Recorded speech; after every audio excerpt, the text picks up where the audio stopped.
These were principles that the revolutionaries discovered and developed. So for me, the key year is 1765. And 1765 is the year in which the Stamp Act was passed. And that's the moment when everything in America changes.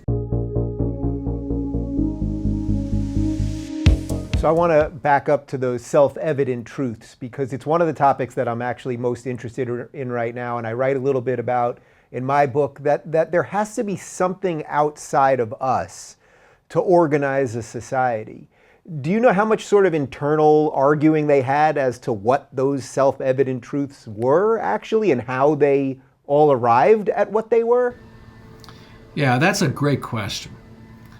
So I would say that the principal division amongst colonial Americans in the 1760s and in the 1770s was between American patriots and the so-called loyalists or American Tories.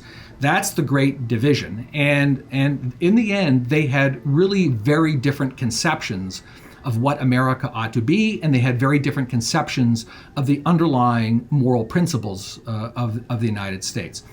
But once the Declaration of Independence was passed, that disagreement became moot.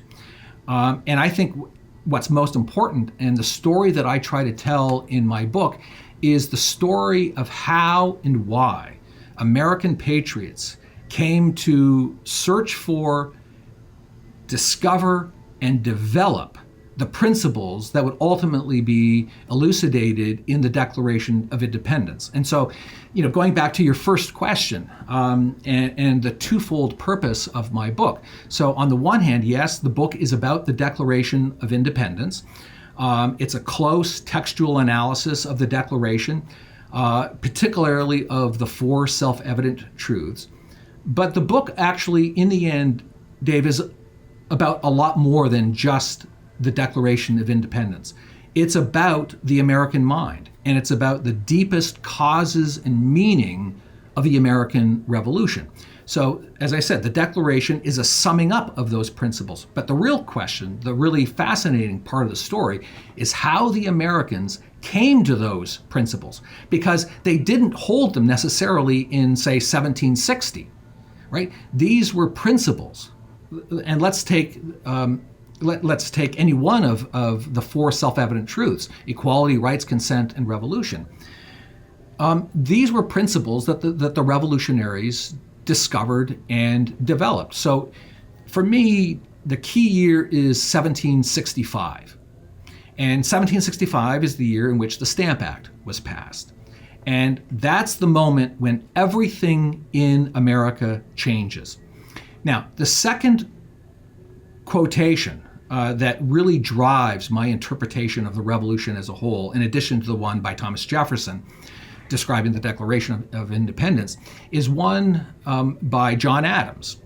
And John Adams, late in life, in trying to describe to a friend what the causes of the Revolution were, he says that the Revolution was not the war for independence. The true American Revolution, he says, was put into effect in the 15 years before a shot was ever fired at Concord and Lexington. And the revolution, the true American Revolution, he says, was a moral revolution in the minds of the people. So that's what my book is really about, the moral revolution that occurred in the minds of the American people.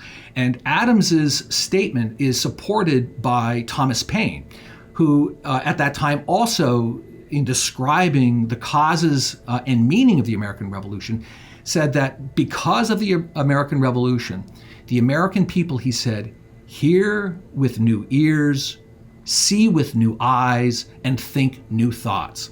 And the new thoughts, he said, had to do with the doctrine of individual rights. It's the discovery of the doctrine of natural rights by the Americans that really is the most important, I think, revolutionary moment. And so what my book then does is it takes each one of the four self-evident truths, equality, rights, consent, and revolution, and it gives a kind of intellectual history over, I devote 2 chapters to each of the four self-evident truths. And I trace a kind of intellectual history of, let's say, the idea of equality or rights from the late 17th century, from the English philosopher John Locke, up through the early 18th century. But then really I spend most of the time in the book discussing how the Americans developed these ideas during the 1760s and during the 1770s. And that's really how the book is framed. And that's really the story that it's telling, how the Americans discovered these principles. So we did equality. I want to hit on the other three more. But first, as they were debating these things, one of the things that I talk about all the time is they were saying there are truths outside of us, and then they're saying these are God-given rights, and then also we're separating church and state. That concept is pretty profound, at least in our modern times, that men could do something like that.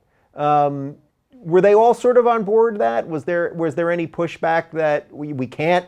Well, it's church and state, certainly there was pushback, but that we can't say that there are truths outside of us. It will lead to anarchy or something like that. Well, I think it's true to say that every single American revolution believed in the idea, as I said earlier, of truth, of absolute, objective, certain, permanent, universal truths. But the question is, what is the source of those truths? Right. That's the key question.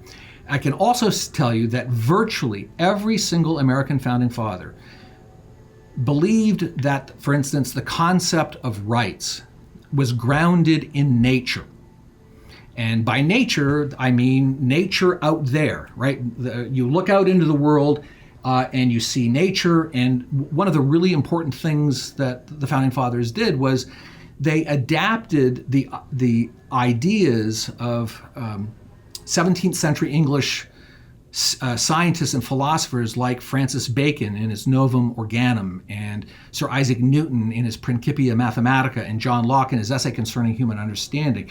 And they took the Enlightenment's ideas of the laws of nature, the scientific laws of nature, and they attempted to apply them to man, right? And they asked the question, are there moral laws of nature? Which means laws that are absolute, permanent, and universal, right? That you can look out into the world and you can identify. And in order to discover those moral laws and rights of nature, then you have to study human nature. And so all of America's founding fathers were students of the Enlightenment. They believed that there were moral laws and rights of nature that could be discovered by examining human nature.